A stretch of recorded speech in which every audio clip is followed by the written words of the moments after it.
أهلا وسهلا بكم في حلقة جديدة من حلقات قناة فسحة التفكير، والتي سنخصصها اليوم لموضوع مهم ما زالت آثاره تلقي بظلالها إلى حدود اللحظة المعاصرة. إنه موضوع الإصلاح الديني الذي قام به العالم الكبير والإصلاحي الأوروبي الكبير مارتن لوثر. وكما تعلمون فإن التنوير الأوروبي أو النهضة الأوروبية قامت على ثلاث دعائم أساسية. الدعامة الأولى هي الثورة الأدبية، وقد قام بها مجموعة من المفكرين على رأسهم دانتي وبيترارك. وأيضا الثورة العلمية، والتي قام بها علماء من أمثال كوبرنيك الذي قلب نظرة الإنسان إلى نفسه ونظرة الإنسان أيضا إلى الكون الذي يعيش فيه والذي يحيط به. أما الدعامة الثالثة وهي الإصلاح الديني الذي قام به مجموعة من المفكرين ومجموعة من رجال الدين، ولكن الكثيرون منهم لم يتوفقوا في هذا الإصلاح، وقام به الشخصية المركزية لهذه الحلقة وهو مارتن لوثر. معي اليوم لمناقشة هذا الموضوع الدكتورة الصديقة فينيس بولس، مشكورة على دعوتها أو على قبول دعوتنا لها لحضور هذه الفسحة الفكرية، وأيضا لتضيء لنا على معالم هذا الإصلاح الديني، ولماذا أخفق الكثيرون من الإصلاحيين الأوروبيين والإصلاحيين المسيحيين في فكرة الإصلاح بينما نجح فيها مارتن لوثر.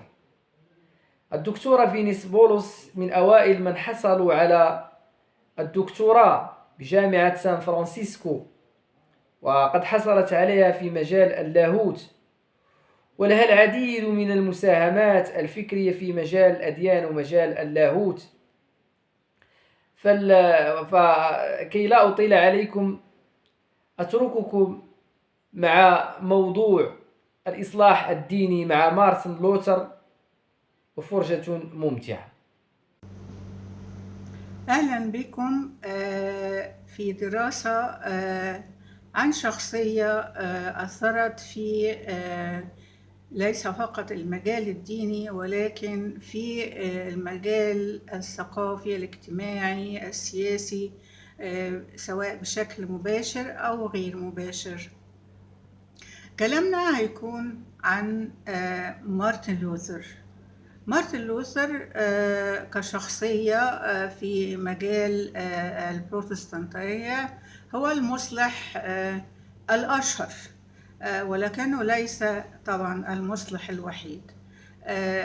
كما نعرف أي شخصية تتمتع بشهرة ما تحطها أمور قد لا تكون هي الأمور الأساسية، ولذلك تحتاج إلى إيضاح وشرح عن ظروفها، عن أعمالها، عن تأثيرها، عن ما قبلها، عن ما بعدها. وسنحاول نعرض هذا في وقت وجيز، ولذلك سألتجئ إلى التلخيص، ولكن المعلومات كثيرة عن هذا المجال في قنوات السوشيال ميديا. الفكرة حاولت أجمع ما هو ليس معروفا عنه، أو ما هو يساعد الباحث عن المعرفة أكثر عن هذه الشخصية. بالنسبة لمارتن لوثر، معروف أنه لم يكن أول شخص يطالب بإصلاح الممارسات الكنسية. أقول الممارسات الكنسية وليس المعتقد الكنسي. سيظهر هذا في كلامنا بالتدريج عن المشكلة أو القضية كما أحب أن أعرضها على حضراتكم.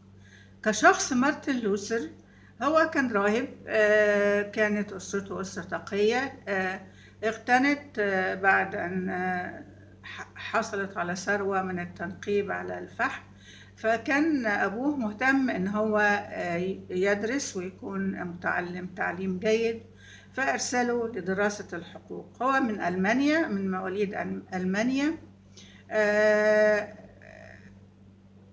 مارتن لوثر بعد ما بدأ يدرس كان مشغول بشيء مسيطر عليه بشكل غير عادي عندما نقرأ عن هذه الشخصية، وهو علاقته بالله وارتعابه المفزع من أبدية قد لا تكون أبدية سعيدة. فكان هذا الموضوع يؤرقه فعلا ويبحث بإخلاص عن السلام مع الله. حدث أن حصل زلزال أو ظاهرة طبيعية في البلد جعلته يزداد رعبا من هذا المصير المظلم، فقرر أنه يترك دراسة القانون ويدخل دير اسمه دير أغسطينوس في عام 1505. الدير ده كان دير متشدد، نظامه قاسي، يحكى عنه حكايات بعضها طريف أنه كان يطلق الرهبان في الشوارع للاستجداء كنوع من أنواع التقوى. رسم كاهن 1507 وكان عنده الفرصة أنه يطلع على التعليم الكاثوليكية لما دخل الدير. أكرر مرة أخرى أن مشكلته لم تكن مع عقيدة الكنيسة، ولكن كان مع الممارسات التي سنسردها بالتفصيل في كلامنا عن مارتن لوثر. هنا في الدير اطلع على التعليم الكاثوليكية واحتك بالكهنة وبالكليروس، ولم تكن يعني فرصة موفقة كثيرا أنه احتك بهذا النظام الهيراركي. اكتشف فساد غير عادي، اكتشف ممارسات. أنا كده انتقلت من معتقد إلى ممارسات كنسية تخالف تعليم الكتاب المقدس، بل أنها نوع من الفساد الذي أزعج مارتن لوثر بشدة. الكنيسة في هذا الوقت هي المسيطرة على المجتمع سياسيا ودينيا، وهي التي لها الحل والعقد والربط والسماح والتحريم بشكل غير عادي. وهاجي في كلامي عن نظام التعليم اللي وفر لها هذه السيطرة بشكل أوسع بكثير. اكتشف لوثر أنه العبادة غير صحيحة، بمعنى أنه الكنيسة ترعب الناس من المصير الأبدي المرهب، فعايزة الناس تدفع الناس للتوبة إلى الله بأنها تشتري ما عرف بصكوك الغفران. قصص صكوك الغفران كثيرة وبعضها فعلا طريف، وكيف تشتري صك يكفيك عدد من السنين، ادفع أكثر ليكفيك عدد أكثر من السنين كي تتجنب غضب الله. أشياء كثيرة كانت في الممارسات الكنسية، سيطرة الكهنوت، منع قراءة الكتاب المقدس، بل منع ترجمته للغات المحلية. كل هذه الممارسات أزعجت لوثر، خاصة أنه كان كل ما يمر الوقت في معايشته لهذا الوسط الكنسي كان يكتشف الفساد أكثر وأكثر، حتى أنه لما ذهب لروما أرسلته البابوية لزيارة روما. احنا هنا دلوقتي في ألمانيا، وهو ذهب لزيارة روما. روما هي مركز البابوية ومركز الكنيسة، وكان فرحه عارما أنه سيتمكن من زيارة هذه الأماكن المقدسة ويحج إلى روما. كانت الممارسات الكنسية في روما بشع فعلا، إنه على طالبي الغفران أن يركعوا على أقدامهم ويأخذوا الدرج الكنسي على صاعدين على ركبهم وهم يقرؤون نصوصا مقدسة على الله يغفر لهم. هو مارس هذه القصة، وكل هذه التراكمات بدأت تشعر أنه الموضوع فيه علامة استفهام كبيرة. في الحالة دي كمان بدأ لم يكتفي بترك دراسة القانون، ولكنه ترك الدير وبدأ يدرس لاهوت وتعمق جدا في دراسة اللاهوت والفلسفة. اهتمام خاص بفلسفة أرسطو. دراسته للاهوت وفرت له نسخة من الكتاب المقدس عشان يقراه، لأنه كان ممنوع امتلاك نسخة أو ممنوع قراءته دون وساطة الكليروس ووساطة الكنيسة. دراسته للاهوت والفلسفة بالطبع وسع مداركه بشكل ملحوظ جدا.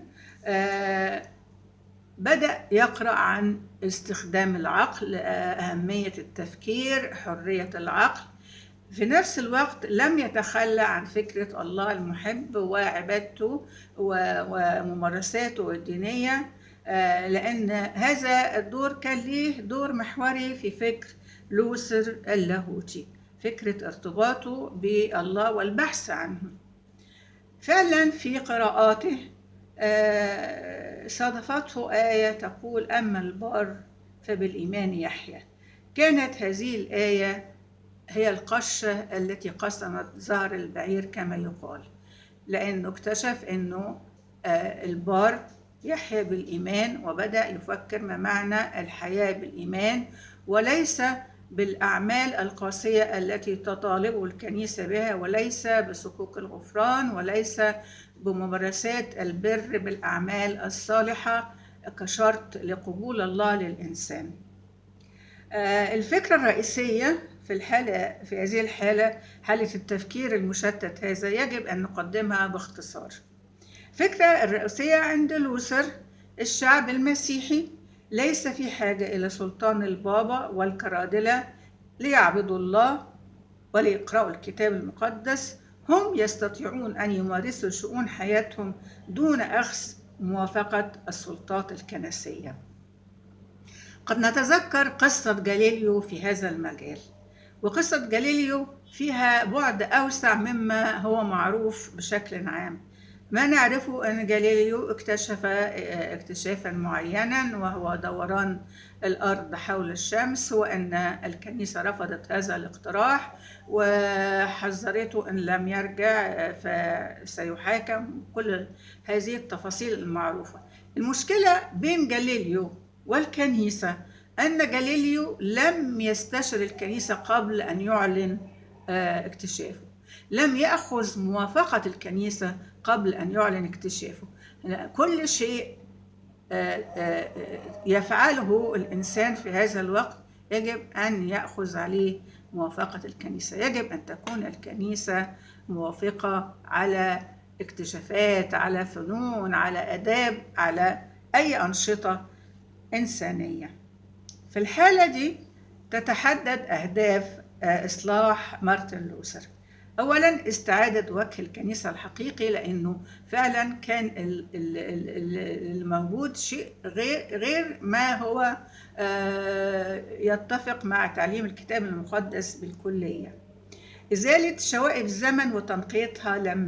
عندما يكون في معتقد ديني أو فكر فلسفي، تمر الأزمنة والعصور وتبدأ تلحق به شوائب وأفكار ليست من متوافقة مع أصل الفكرة أو أصل الإيمان، تتحول هي بنفسها إلى عقيدة جديدة للأسف غير سليمة. أحب أنبه في كل ما سأقوله أن الإصلاح لم يكن ثورة، وسأتعرض للفرق بين الإصلاح والثورة خاصة فيما يخص الإصلاح الديني. نادى لوثر كان أيضا بعلاج آثار التعليم السكولائية ودخول تعليم غريبة ولا بد من شرح هذا البند. تعرض لوثر لفكرة الضرائب التي تفرضها السلطة البابوية على البلدان الأوروبية. ما كان يحدث أن البابا والكنيسة الكاثوليكية مقرها روما إيطاليا. الحاصل بالفعل أنه في فرض ضرائب على كل المقاطعات الأوروبية، لم تكن بعد بلدان، كانت مقاطعات، كل مقاطعة يحكمها أمير. كل الأمراء مفروض عليهم دفع ضرائب لروما وللبابوية في روما. كيف تستغلها، كيف تتصرف في هذه الأموال، هذا موضوع آخر ويحتاج إلى بحث مع لوثر، لأنه توصل للأسف أنه هذه الأموال لا تستخدم لصالح الكنيسة ولا لصالح الدين. أشهر شيء نادى لوثر ضده هو فكرة إلغاء التعليم لتقديس الأيقونات. الأيقونات ليست مجرد صورة، ولكنها صورة مقدسة بتشجيع من الكنيسة والبابوات ليضمنوا التحكم في العابدين والتحكم في الشعب المسيحي، فيكون في أدوات تجعل من الشعب خاضعا لهم، منها التقرب للأيقونات، التقرب لرفاة القديسين، حظر ترجمة الكتاب المقدس، بل حظر قراءته. هو في الوقت ده كان الكتاب المقدس باللغة اللاتينية. اللغة اللاتينية تكهلها المقاطعات المحيطة بروما، كل مقاطعة لها لغتها المحلية أو الوطنية، لهذا هي تكهل قراءة الكتاب المقدس، وفي نفس الوقت ممنوع ترجمته إلى اللغات المحلية. من طلباته أيضا كان إلغاء صكوك الغفران اللي كانت ظاهرة عجيبة في هذا الوقت. هذا بالنسبة للهدف العام أو الإطار العام لاحتجاجات لوثر. مهم جدا النظرة السريعة، إلقاء نظرة سريعة على القرون التي سبقت الإصلاح حتى تكتمل الصورة بشكل ما وبشكل سريع. طبعا قبل الإصلاح كانت الكنيسة مسيطرة على التعليم. نرجع لأول الكلام وفكرة أنه الكنيسة كيف أحكمت سيطرتها على التفكير والعقول. الأديرة كانت المركز الوحيد لنسخ الكتب. في هذا الوقت كانت الكتب تنسخ، لم تكن توجد مطبعة. بدأت القصة بأن نسخ الكتب داخل الأديرة، وأن التعليم الكنسي داخل الأديرة يجمع بين الفلسفة وبين التعليم الكنسي، مع إعطاء السبق للتعليم الكنسي على الفلسفي، بل والتأثير على التعليم الكنسي على الفلسفة بالتعليم الكنسي. بدأت المدارس عند تكوينها تكون في الأديرة وبجانب الكنائس والأديرة. نشأت كمان الجامعات في الأديرة وفي الكنائس، ولم تكن تنشأ إلا بترخيص من القضاة المدينة أو السلطات الكنسية.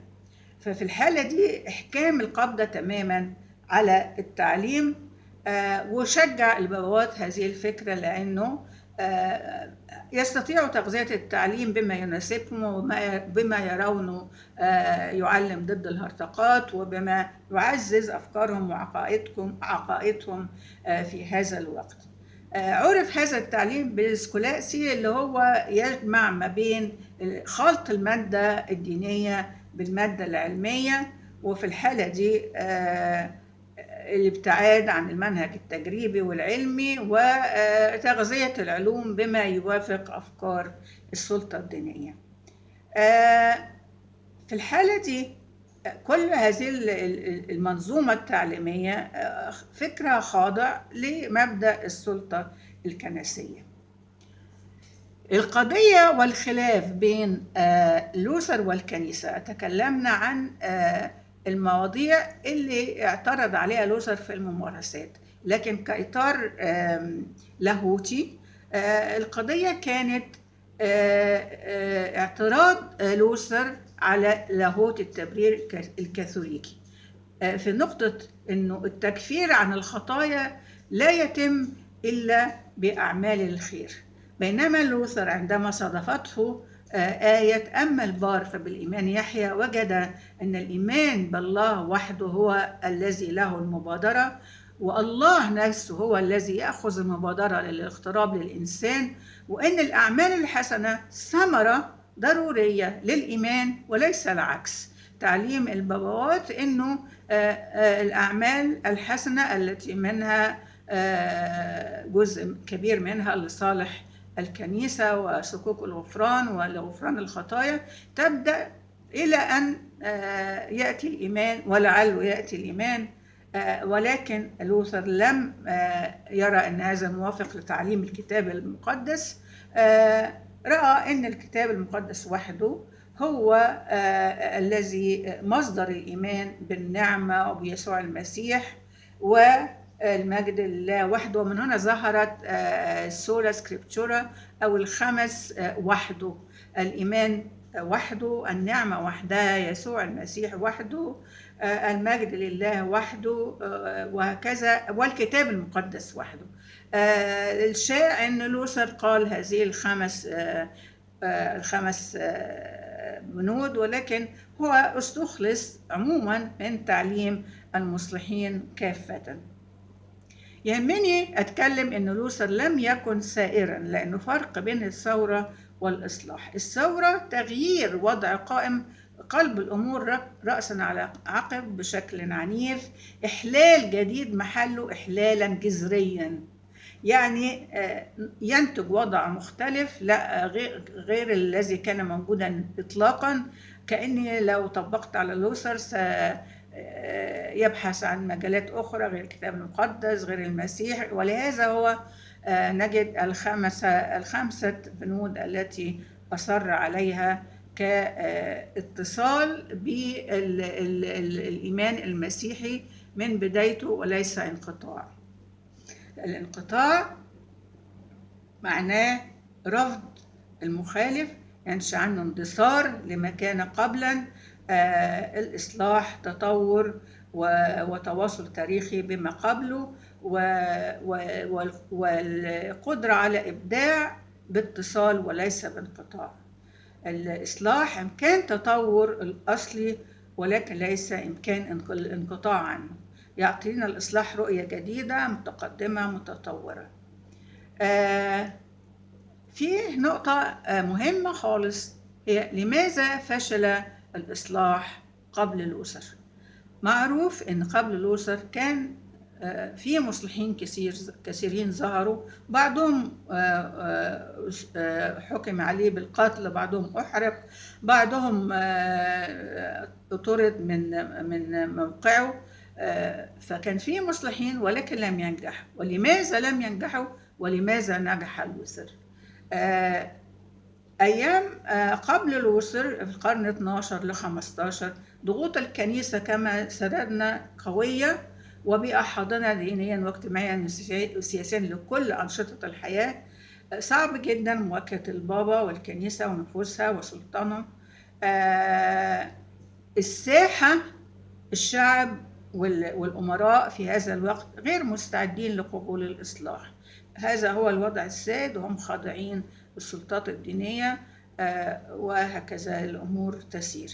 البيئة السياسية الاقتصادية الاجتماعية غير مؤهلة لعملية إصلاح. وهنا مهم جدا نعرف أن هذه الدائرة، البيئة الاقتصادية السياسية الاجتماعية المدنية السياسية، عندما لا تكون ملائمة لعمل إصلاح، أي إصلاح لن يحدث الإصلاح. هي دائرة متفاعلة معا، لابد أنها تتحرك معا. بعض من أقدموا على ترجمة الكتاب المقدس وأقدموا كان وضع صعب جدا. هنا في الوقت ده نقدر نقول طيب إيه الظروف المواتية لنجاح الإصلاح؟